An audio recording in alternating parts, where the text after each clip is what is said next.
Avant de chercher que le Seigneur te visite, il faut d'abord passer par la repentance. Il faut chercher la délivrance de ton âme. Il faut te mettre en accord avec Dieu. C'est ça, Léa. Ensuite, le bonheur, Rachel viendra après.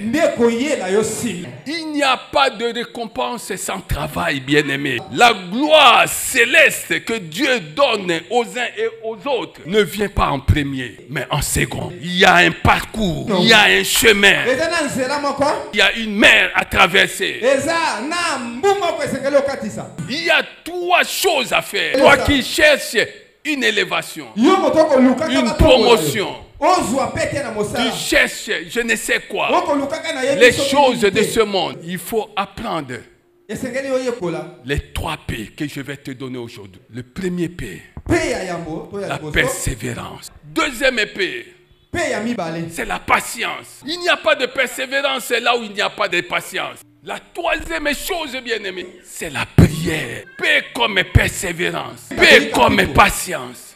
Paix comme prière. Tu vas voir que là où il y a persévérance, il y a aussi la prière. Si tu crois que Jésus est Dieu, bien-aimé, ce qui t'attend demain est plus grand que ce que tu vois aujourd'hui. Les portes sont fermées. Dans quelque domaine que ce soit, aujourd'hui, s'ouvriront demain. Les portes fermées. Dans quelque domaine que ce soit, si elles sont fermées aujourd'hui, elles s'ouvriront demain. Elles s'ouvriront demain. Cette parole est prophétique. Cette parole est certaine. Cette parole est authentique. Cette parole est vivante. Cette parole est efficace. Et maintenant, elle est en train de courir dans tous les domaines de ta vie jusqu'à atteindre ses objectifs.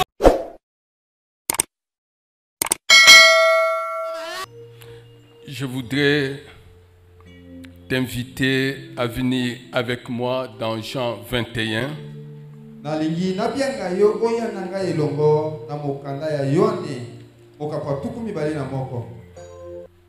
Verset 15. Après qu'ils eurent mangé, Jésus dit à Simon-Pierre, Simon, fils de Jonas, m'aimes-tu plus que ne m'aime ceci? Il répondit, oui, Seigneur, tu sais que je t'aime.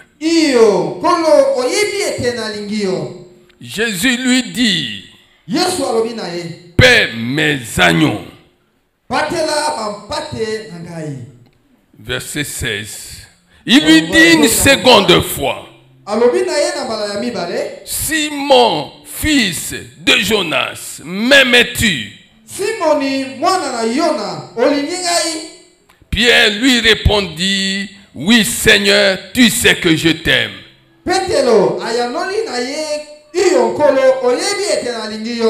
Jésus lui dit, paie mes brebis. Il lui dit pour la 3e fois,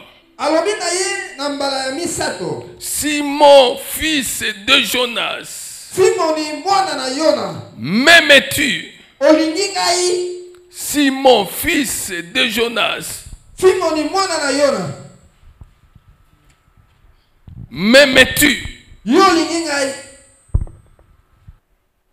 Pierre fut attristé de ce qu'il lui avait dit pour la 3e fois.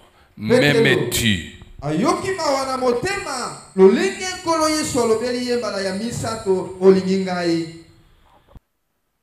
Alléluia. Amen. La Bible dit que Pierre fut attristé de ce qu'il lui avait dit pour la 3e fois. M'aimes-tu? Acclamons le Seigneur des Seigneurs.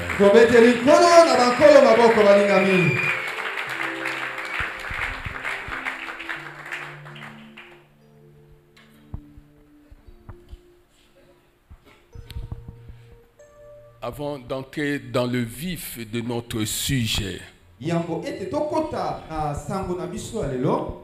je voudrais attirer ton attention sur une chose qui me paraît capitale.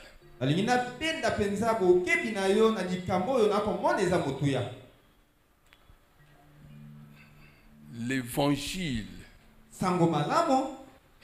de Jésus-Christ est un évangile d'abord d'amour. La Bible dit dans Jean 3,16 que Dieu a tant aimé le monde qu'il a donné son Fils unique afin que quiconque croit en lui ne périsse point, mais qu'il ait la vie éternelle. La Bible dit dans 1 Jean 4, versets 7, 8, que Dieu est amour. Dieu est amour. Je suis venu te dire ce matin de méditer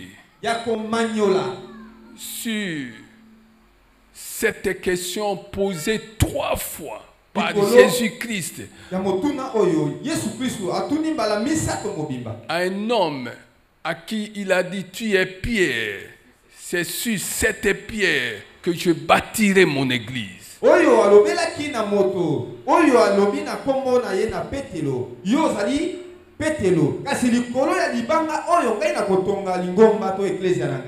lui a posé la même question 3 fois. Et cette question est une interpellation que Dieu adresse à chacun d'entre nous. Dieu nous interpelle ce matin.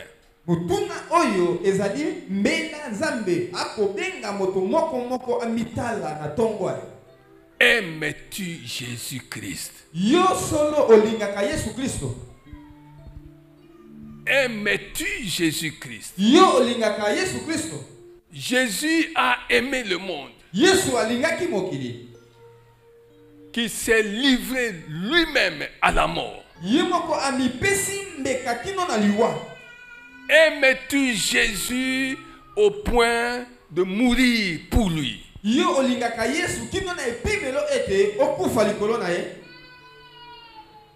Aimes-tu Jésus au point de t'affectionner à sa cause, à sa justice, en oubliant toutes les autres priorités de la vie?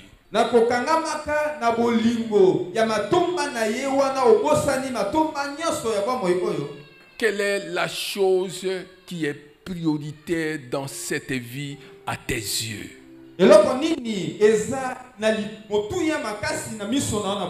Aimes-tu Jésus au point de lui donner ce que tu as?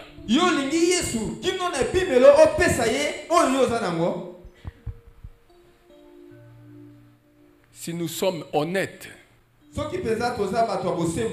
nous allons dire: Seigneur, augmente-nous ton amour. Parce que nous ne l'aimons pas encore. Nous ne l'aimons pas encore. Nous aimons. Ce que nous aimons, c'est ce qu'il peut nous donner, ce qu'il possède.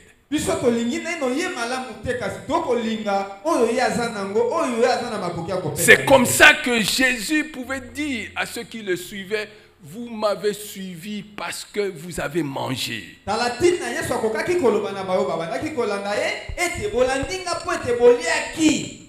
Nombreux ont suivi Jésus parce qu'ils étaient à la recherche des miracles.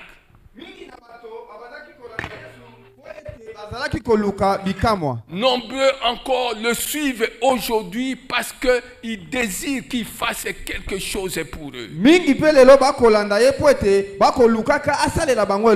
fois que cela est fait,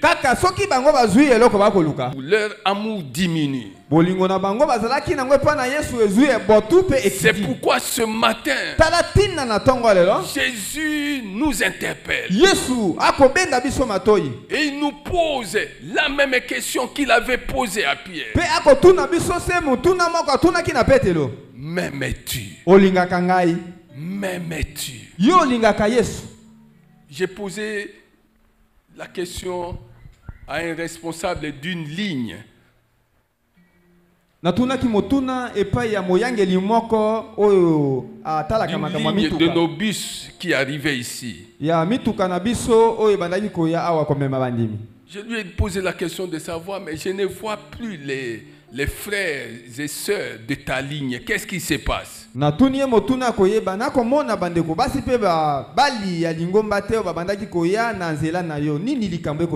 m'a dit, papa, c'est la conjoncture. Les gens n'ont pas assez de moyens.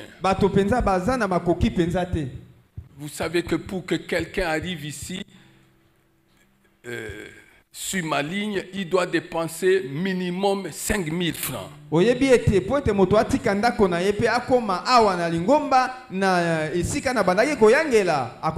voudrais que quelqu'un entende ça. Oh, 5 000 francs pour ces gens-là. C'est beaucoup d'argent, papa. Avec 5 000 francs, il peut acheter de quoi manger à sa famille. Il peut assurer la journée de sa maison.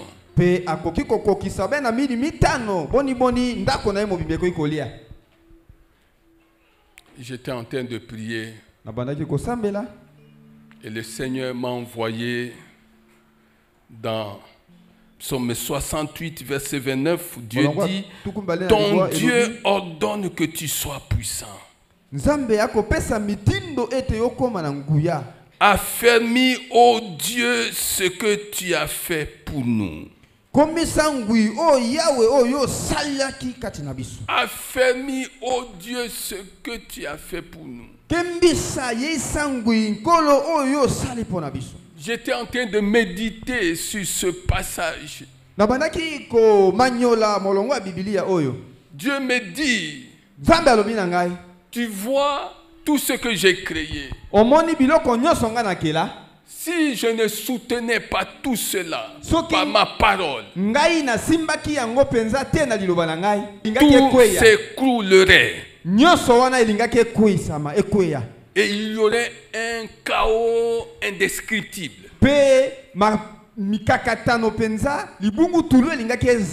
Je soutiens tout ce que j'ai créé. Et même les hommes créés à nouveau, nés de nouveau, si je ne les soutenais pas par mon esprit, ils se verraient dans une déchéance rapide et complète. Est-ce que quelqu'un comprend ces choses? Et Dieu m'a dit, j'affermirai ce que j'ai fait. J'affermirai ce que j'ai fait. Il enverra des hommes et des femmes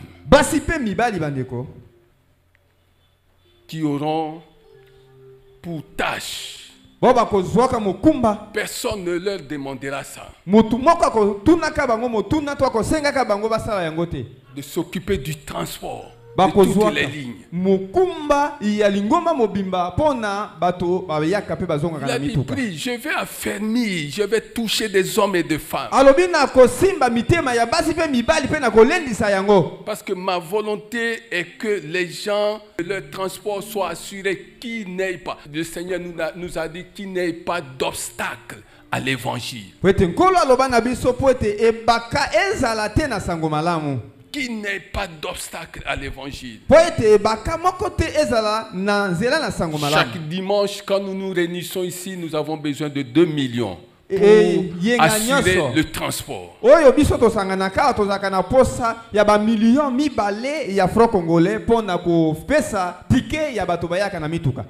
Et maintenant, faute de ça, on a dit on va s'asseoir à ce problème de transport, on va voir.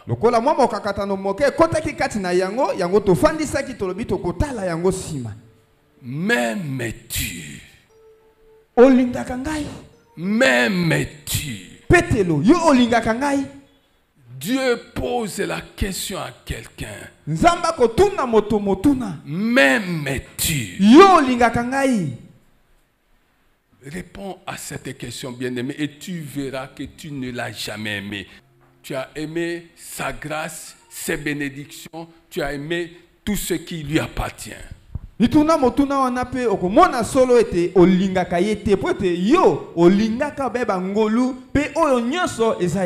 Je prie que Dieu te visite. Je prie que Dieu te visite, bien-aimé.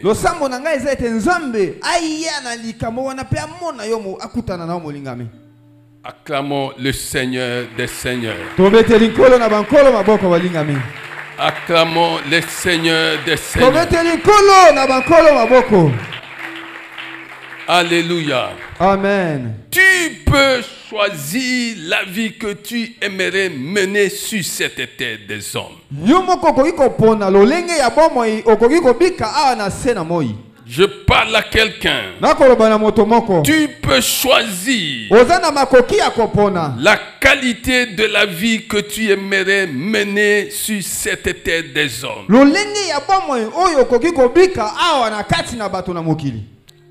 Allons dans Jean 20,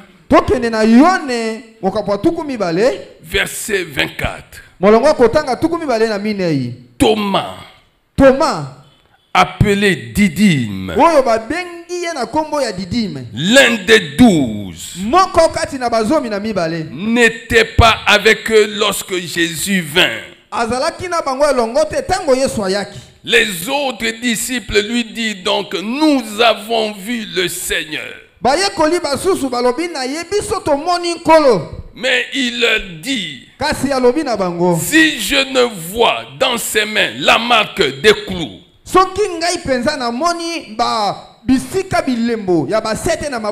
et si je ne mets mon doigt dans la marque des clous, et si je ne mets ma main dans son côté,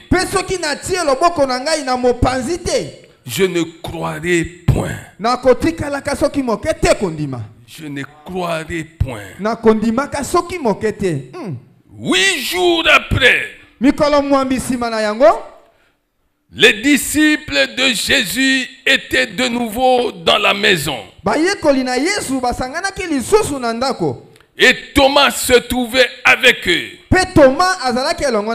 Jésus vint. Les portes étant fermées,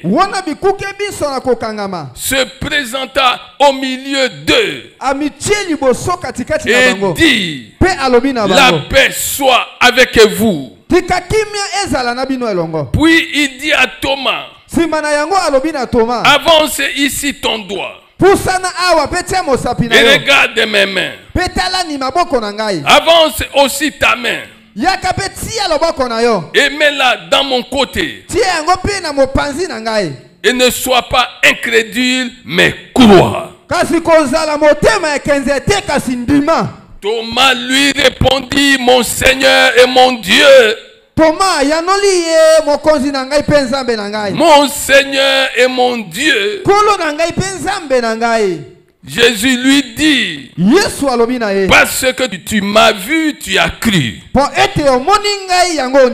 Heureux ceux qui n'ont pas vu et qui ont cru. Heureux ceux qui n'ont pas vu et qui ont cru. La Bible dit que les portes étant fermées,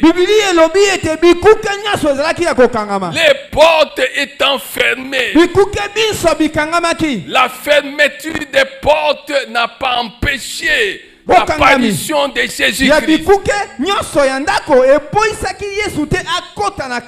Bien-aimé, ta vie peut être fermée. Ta vie est fermée. Rien ne marche, tout est fermé. Est-ce que tu as cru? Est-ce que tu as cru? Est-ce que tu crois que Dieu peut changer ta vie? Est-ce que tu crois que Dieu a la capacité d'ouvrir ce qui est fermé?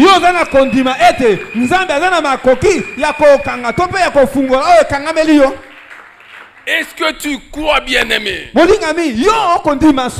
le Seigneur a le pouvoir d'ouvrir ce qui est fermé?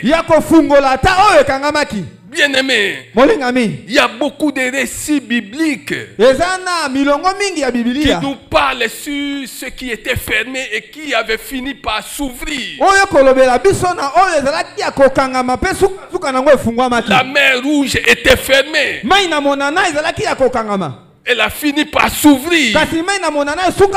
Le Jourdain était fermé. Le Jourdain a fini par s'ouvrir. Le ciel était fermé par un homme. Et sur sa parole, le ciel s'est ouvert. Oui, bien-aimé. Ils étaient en prison. Paul et Silas, tout était fermé. Mais les portes de la prison se sont ouvertes. Pierre était en prison. La Bible dit que les portes étaient hermétiquement fermées. Mais les portes ont fini par s'ouvrir. Même les morts, comme Lazare, les morts, comme la fille de Jairus, les morts, comme l'unique enfant de la veuve de Naïn, il était fermé dans un cercueil. On l'a mené au cimetière. Mais tout ce qui était fermé avait fini par s'ouvrir. Je suis venu te dire, si tu crois seulement que Jésus est Dieu, si tu crois seulement que Jésus est Dieu, il est Jésus-Christ, c'est-à-dire Dieu venu sous la forme humaine. Dieu ayant vécu au milieu des hommes, Dieu ayant fait des miracles, des prodiges au milieu des hommes.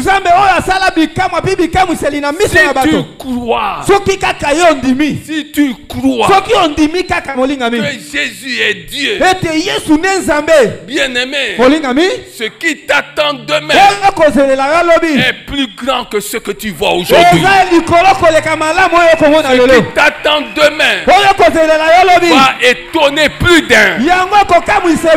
Les gens vont se demander, comment as-tu fait ces choses? Comment es-tu entré là-bas? Comment as-tu rencontré cet homme? C'était à quelle occasion? Comment es-tu sorti de cette situation? Les gens vont te poser des questions. Je suis venu te dire aujourd'hui, Apprête-toi à répondre à des questions que les curieux vont te poser. Apprête-toi, bien-aimé, à répondre à toute cette série de questions que les curieux vont te poser. Comment ta situation a-t-elle changé? Comment la situation de ta femme a-t-elle changé? Comment la situation de ton mari a-t-elle changé? Tu leur diras, j'ai cru que Jésus-Christ est Dieu. Il est Dieu. Il est Dieu. Tu leur diras que j'ai cru que Jésus-Christ est la porte. Et c'est par cette porte que je suis passé. Oui, il est la porte. La porte, la Bible dit dans Jean 10, verset 9 à 10, qu'il est la porte. Il est la porte. Si tu passes par là, si tu passes par là, ta situation finira par changer. Il est la porte, bien-aimé. Il est la porte, bien-aimé, qui te donne accès à ce qui était inaccessible. Il est la porte qui te donne accès à ce que tu ne pouvais pas voir. Il est la porte qui te donne accès à ce que tu ne pouvais pas toucher. Il dit qu'il est la porte. Il est la porte. Je suis venu t'exhorter ce matin à passer par la porte. Et quand tu passeras, ne passe pas seul. Passe avec tout ce qui t'appartient. Passe avec tout ce qui t'appartient. Passe par cette porte avec tout ce qui t'appartient. Et les gens te donneront un nom parce qu'ils ne comprendront pas ce qui t'arrivera. Si tu passes avec ce qui t'appartient, il va scanner cela. Il va scanner cela. Il va ajouter une mesure supplémentaire. La mesure que tu n'avais pas. Parce qu'il veut nous donner toutes choses en abondance. Il veut nous donner toutes choses en abondance. Lis, bien-aimé, 1 Timothée 6, verset 17, et tu comprendras de quoi je parle. Lis 1 Timothée 6, verset 17. Il veut nous donner toutes choses en abondance. Oui, bien-aimé, ta situation va changer. Même si tout est fermé, Jésus est le même hier, aujourd'hui, éternellement. Il est le même hier, aujourd'hui, éternellement. Il a ouvert là où la nature avait fermé. Oh, la nature qu'il a créée. Lui-même a créé la nature. Il a ordonné à la nature de s'ouvrir. Et la nature s'est ouverte. Bien-aimé, quelles que soient les choses qui sont fermées dans ta vie, attends-toi à ton miracle. Attends-toi à ton miracle. Attends-toi à quelque chose de céleste. Attends-toi, bien-aimé. Alléluia. Amen. Attends-toi à l'intervention divine. Le Seigneur agira en ta faveur. Le Seigneur changera ton désert.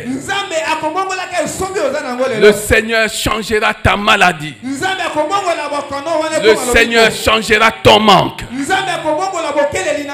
Seigneur changera ta solitude. Le Seigneur changera ta malédiction. Quelle que soit la durée que cette malédiction a mise dans ta vie, quelle que soit sa durée, compte sur Jésus-Christ qui est Dieu venu sous la forme humaine. Il n'y a que lui qui est capable de changer ta situation. Les portes de ta vie qui sont fermées aujourd'hui peuvent s'ouvrir demain. Et elles vont s'ouvrir demain. Elles vont s'ouvrir demain. Elles vont s'ouvrir demain. Les portes de ta vie qui sont fermées jusqu'à ce jour vont s'ouvrir demain. Vont s'ouvrir demain. Vont s'ouvrir demain. Et ce qui en sortira sera extraordinaire. Sera extraordinaire. Sera extraordinaire. Ce qui en sortira, bien-aimé, sera seulement extraordinaire. Acclamons Jésus. Acclamons Jésus. Acclamons Jésus de Nazareth.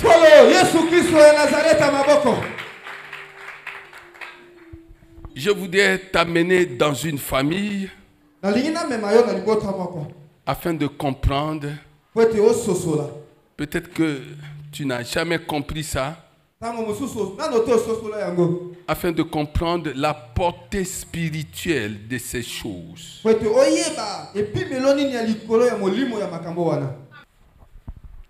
Genèse 29, verset 26. Laban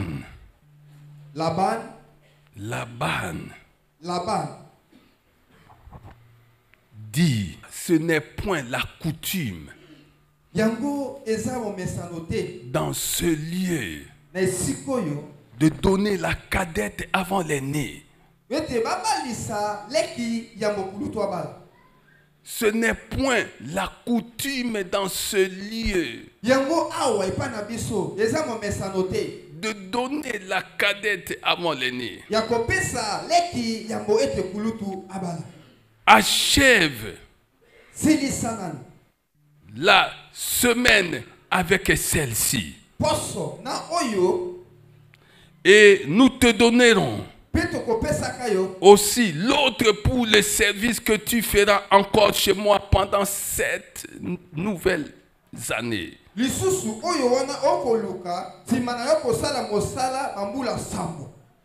Jacob fit ainsi.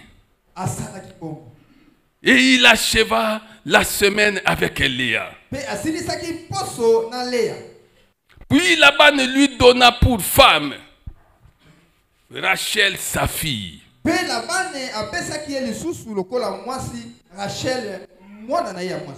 Laban donna pour servante à Rachel sa fille Bila, sa servante.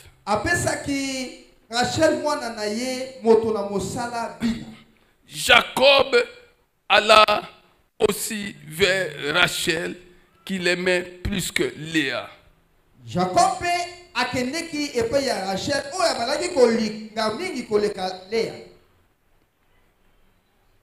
et il servit encore chez Laban pendant 7 nouvelles années.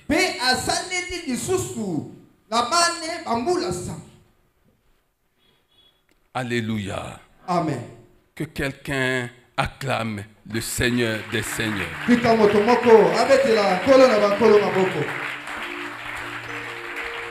La Bible dit, ce n'est point la coutume dans ce lieu de donner la cadette avant l'aîné.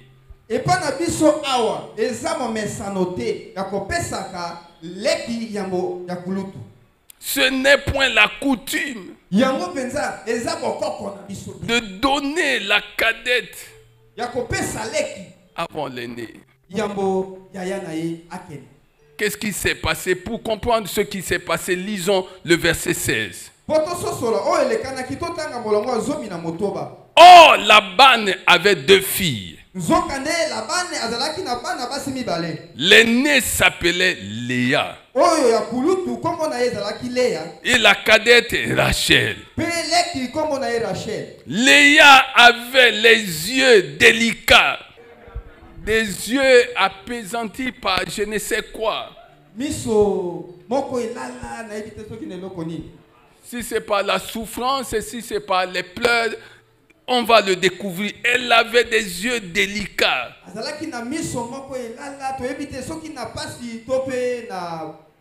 Mais Rachel était belle de taille et belle de figure. Jacob aimait Rachel. Il aimait Rachel. Et il dit, je te servirai 7 ans pour Rachel, ta fille cadette. Je te servirai 7 ans pour ta fille cadette. Alléluia. Amen. Mais Laban ne fit pas les choses selon l'élan de son cœur.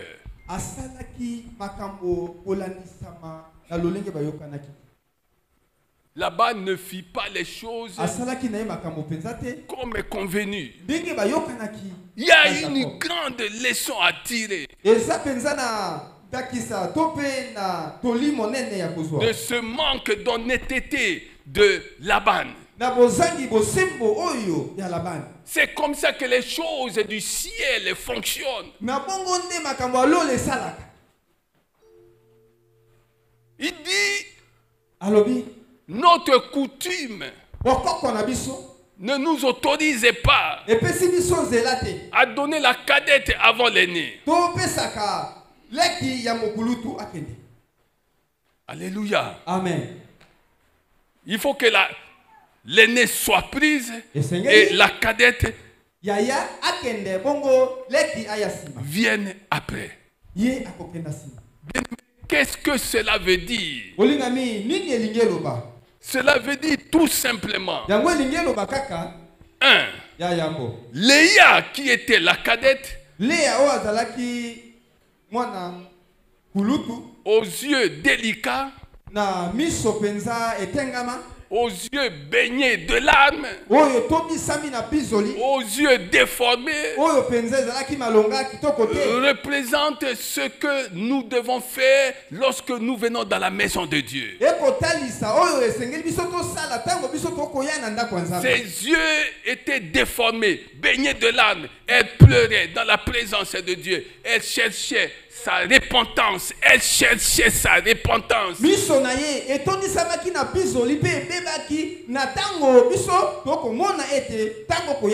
ne suis pas en train de faire des suppositions. Je suis dans la parole. C'est ce qu'enseigne l'Esprit Saint.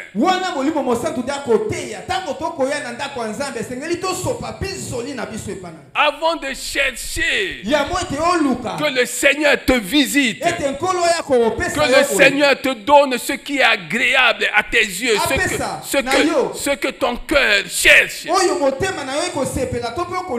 il faut d'abord passer par la repentance. Il faut chercher la délivrance de ton âme. Il faut te mettre en accord avec Dieu. C'est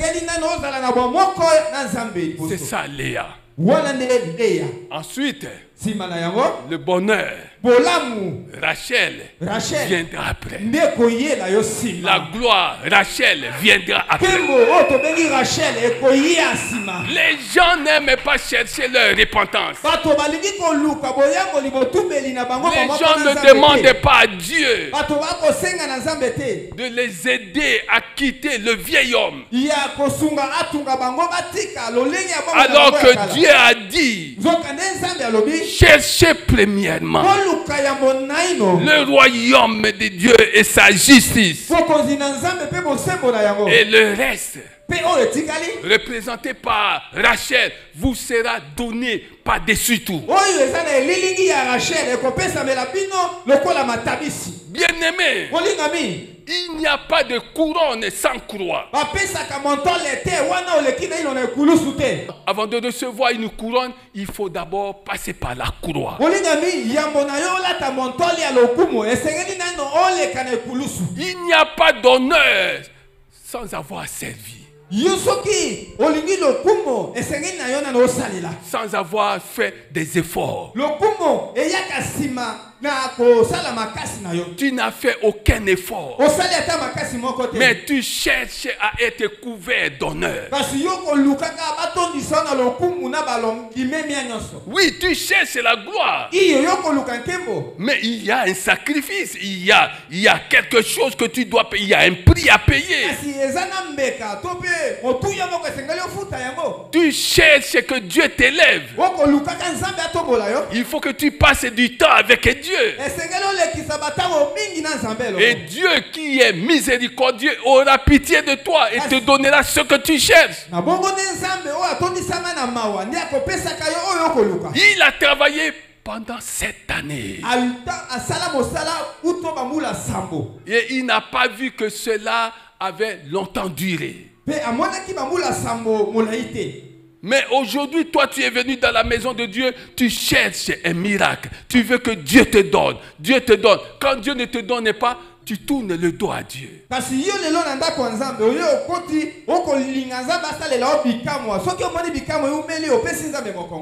Alléluia. Amen. Alléluia. Amen. Il n'y a pas de récompense sans travail, bien-aimé.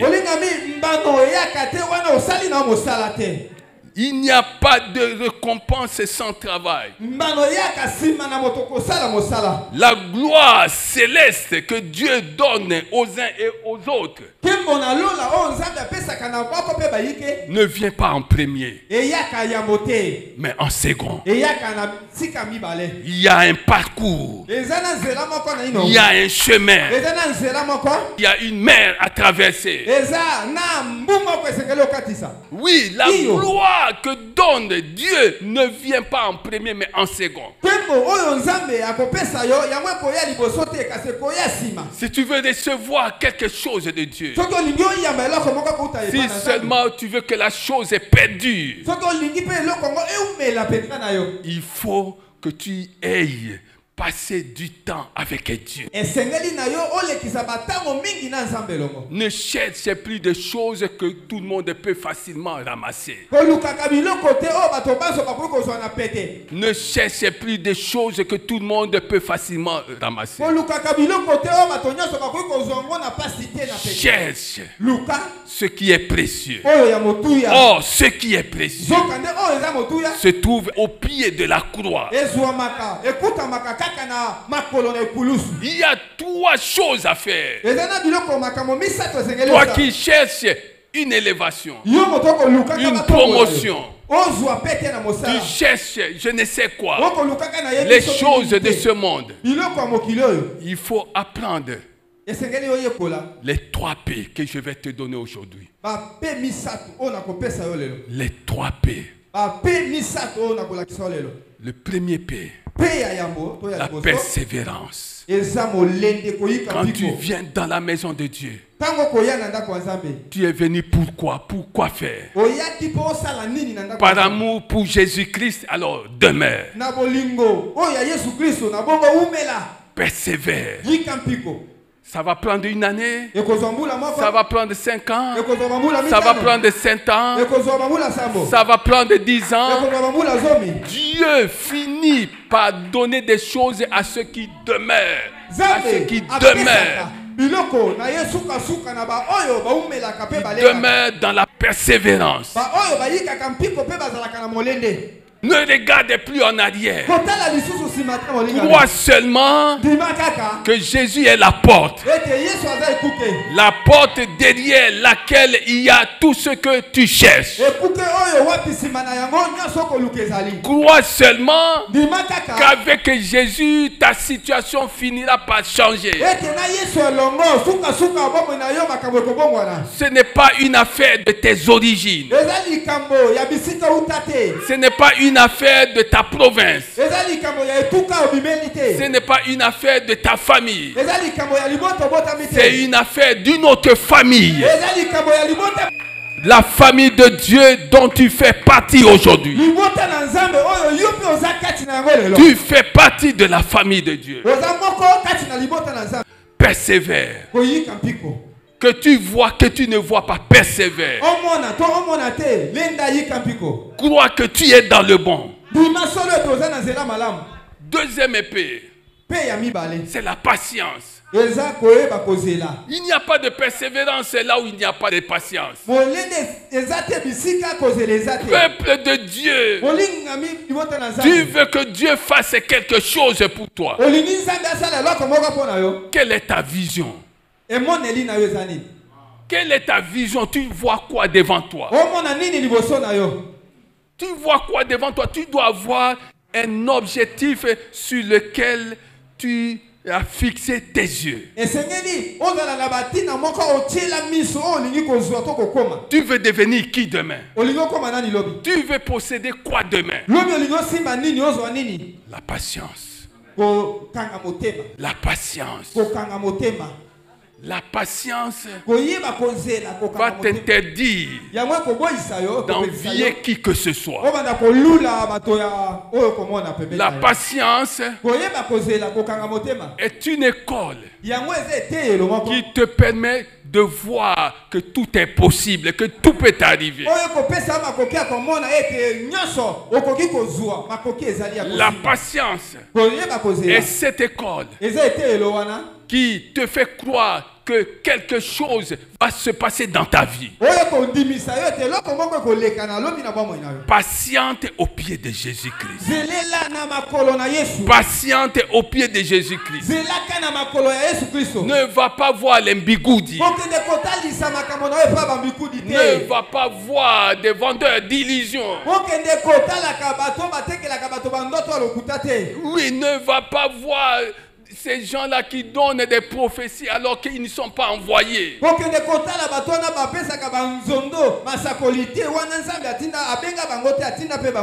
Va voir le maître. Va voir Dieu. Il s'appelle Jésus-Christ. Il s'appelle Jésus-Christ. Va le voir parce que tout lui appartient. Il n'y a rien sur cette terre qui n'appartienne à Jésus. Tout lui appartient. Il veut que chacun d'entre nous ait part à ce qui lui appartient. D'où le sens de la persévérance, de la patience.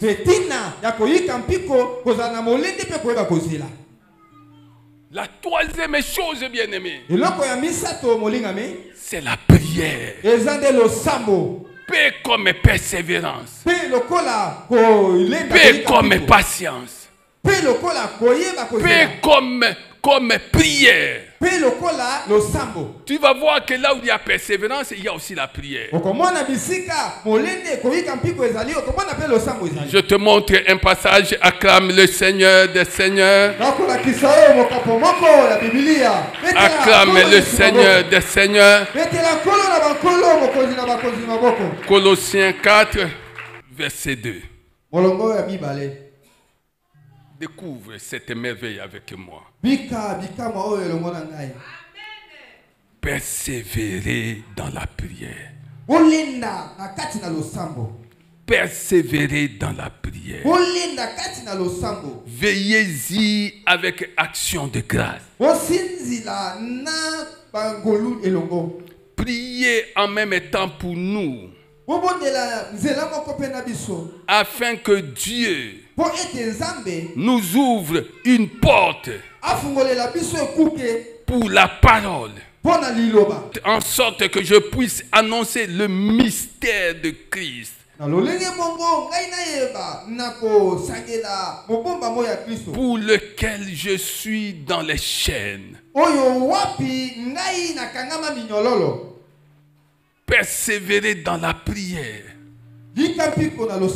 Priez pour nous, en sorte que je puisse annoncer le mystère de Jésus-Christ, pour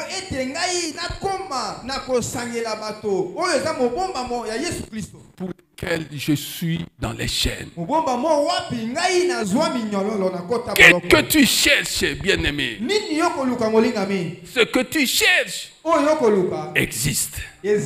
Mais pour avoir accès à ce qui existe, il faut connaître les 3 P. Les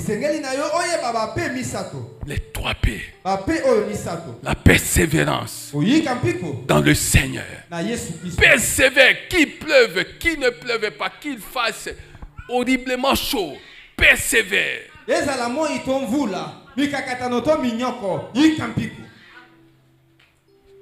Sois patient. Celui qui persévère donne la preuve qu'il croit. On ne peut pas persévérer si on ne croit pas. C'est comme ça que beaucoup de gens ont commencé un ouvrage et ils l'ont abandonné. Parce qu'ils n'ont plus cru. C'est comme ça que beaucoup de gens ont marché avec Dieu. Et ils se sont arrêtés. Parce qu'ils n'ont pas cru. Là où il y a persévérance, il y a la foi. Là où il y a la patience, quand quelqu'un fait montre de patience,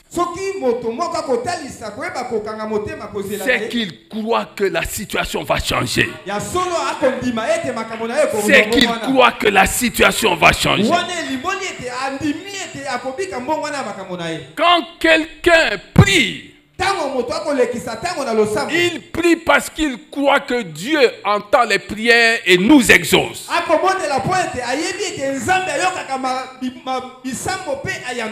Bien aimé, si tel n'était pas le cas, personne ne prierait.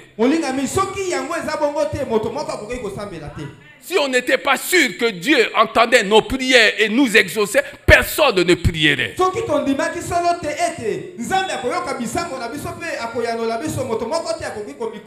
Nous persévérons, nous patientons, nous prions parce que nous croyons. Nous croyons que Dieu existe. Nous croyons que Dieu entend nos prières. Nous croyons que Dieu exauce nos prières. Alléluia. Amen. C'est comme ça que la Bible pouvait nous dire. Et je termine par là dans Jérémie. Jérémie 39, verset 18. Jérémie 39. Nous commençons par le verset 15. La parole de l'Éternel fut adressée à Jérémie en ces mots. Pendant qu'il était enfermé dans la cour de la prison. Il était enfermé. Je suis venu dire à quelqu'un, même si les portes de ta vie sont fermées jusque-là, ne te prive pas de sa parole. Ne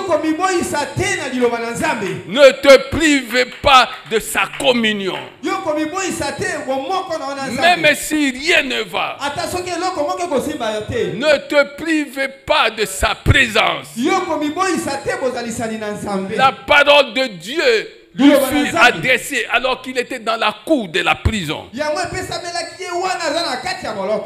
Et que disait cette parole? Va, parle à Ebed-Melech, l'Éthiopien. Parle à Ebed-Melech, l'Éthiopien. Et dis-lui, ainsi parle l'Éternel des armées, le Dieu d'Israël. Verset 18. Première chose, je te sauverai. Deuxième chose, tu ne tomberas pas. Tu ne tomberas pas sous l'épée de tes adversaires. Parce que Dieu a dit qu'il sera l'adversaire de tes adversaires. Dieu a dit qu'il sera l'ennemi de tes ennemis.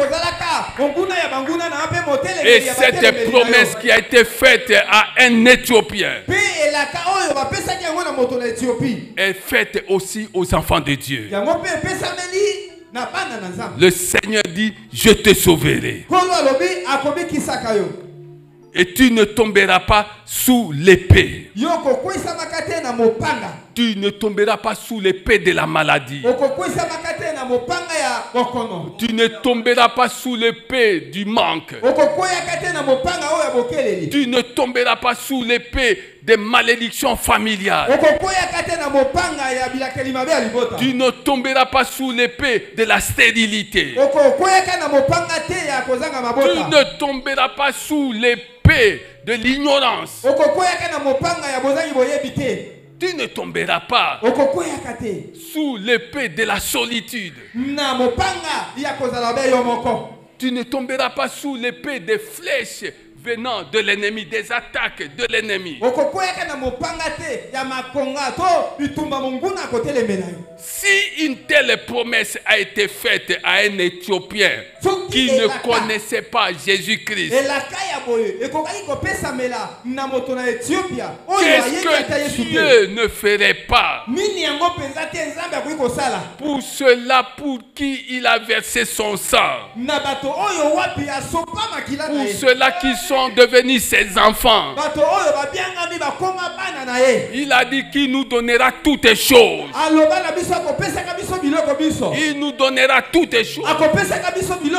Ton problème, c'est de dresser la liste de toutes choses dont tu as besoin. Dresse ta liste. Ton problème, c'est de dresser une liste, bien-aimée. As-tu déjà une liste de choses que tu aimerais que Dieu te donne? Tu vas voir que tu n'as jamais pensé à ça. Parce que tu t'es dit que ce n'est pas le moment. Parce que tu t'es dit que tu dois attendre.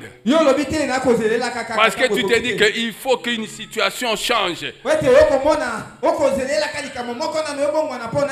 Non, nous marchons par la foi et non pas par la vue, bien-aimé. Dresse ta liste. Tu es enfant de Dieu. Quel père, si son fils lui demande du pain, ne lui donnerait-il pas? Quel est ce père, si son fils lui demande du poisson, lui donnerait-il un serpent? Quel est ce père?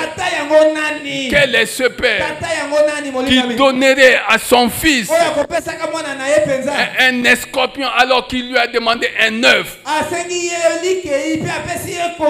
Le Seigneur dit, si vous qui êtes mauvais, si vous qui êtes méchants, vous savez donner de bonnes choses à vos enfants, comment Dieu ne nous donnerait-il pas de bonnes choses si nous les lui demandons?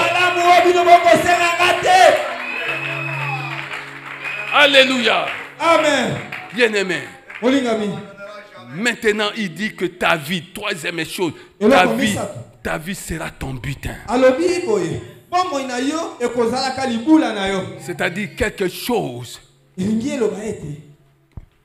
que personne ne pourra toucher, qu'on ne pourra jamais te ravir. Pour quelle raison?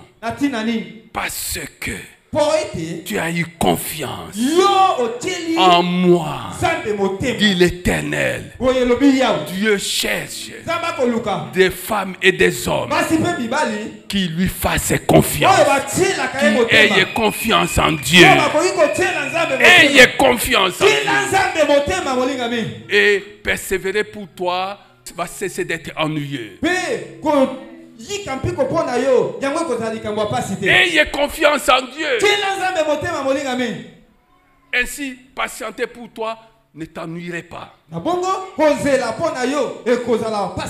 Prie, bien-aimé, sans cesse. Tant que faire se peut, prie sans cesse. Prie continuellement. En rendant des actions de grâce. Celui qui prie, qui demande des choses à Dieu, remercie Dieu comme si la chose lui avait été déjà accordée. Qu'est-ce que tu demandes? Chaque fois que tu demanderas quelque chose à Dieu, remercie-le de t'avoir accordé la chose.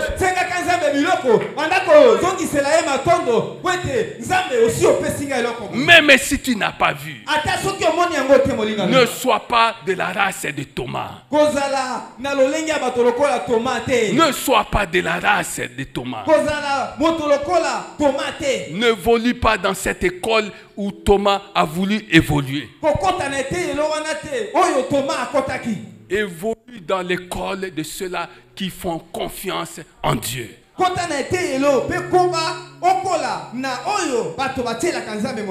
Les portes fermées aujourd'hui s'ouvriront demain. Les portes fermées dans quelque domaine que ce soit aujourd'hui s'ouvriront demain. Les portes fermées dans quelque domaine que ce soit, si elles sont fermées aujourd'hui, elles s'ouvriront demain. Elles s'ouvriront demain. Cette parole est prophétique. Cette parole est certaine. Cette parole est authentique. Cette parole est vivante. Cette parole est efficace. Et maintenant, elle est en train de courir dans tous les domaines de ta vie jusqu'à atteindre ses objectifs. Si tu crois que tu as été béni, dis au Seigneur, Seigneur, je te rends grâce. Je te rends grâce de ce que tu m'as béni. Au nom de Jésus, acclamons Jésus.